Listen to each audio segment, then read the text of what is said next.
যত লোক আছে যাদেরকে আপনি দুর্নীতিগ্রস্ত বলছেন তারা সবাই কখনো না কখনো শিশুই ছিল। তারা সবাই নিজেদের বাড়িতেই লালিত পালিত হয়ে বড় হয়েছে। আর আমরা এটাও বলে থাকি যে বাবা ভগবান আর মা দেবী হয়। তাহলে এটা কিভাবে সম্ভব হলো? দেবতাদের ঘর থেকে তো অন্তত মিনি দেবতা বেরোনোর কথা ছিল, ছোটখাটো দেবু। কিন্তু দেবুর বদলে সেখান থেকে বেরোচ্ছে গুন্ডা, দুর্নীতিগ্রস্ত, দুরাচারী, ধর্ষক, লুটেরা। দুনিয়া তো এদের দিয়েই ভরা, তাই না? এরা সবাই তো নিজেদের বাড়ি থেকেই বেরিয়েছে। আপনি সোজা কথাটা বুঝতেই পারছেন না যে ব্যাপারটা কি। প্রকৃতি আপনাকে খুব অল্প বয়সেই মা বাবা বানিয়ে দেয় আর আপনার কিছুই জানা থাকে না, কিন্তু আপনারা মা বাবা হয়ে যান। সন্তানকে লালন পালন করার যোগ্যতা থাকে না।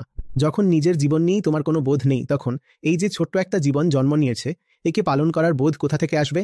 কোন জাদু বলে তুমি ওকে মানুষ করবে? নিজের জীবনের সিদ্ধান্ত তো আজ পর্যন্ত নিতে শিখলে না। ওই ছোট্ট শিশুটিকে কিভাবে বোঝাবে যে জীবন কি আর জীবনের সিদ্ধান্তগুলো কিভাবে নিতে হয়? ওই ছোট্ট শিশুটাকে কি করে বলে দেবে যে জীবনটাকে কিভাবে বাঁচতে হয়?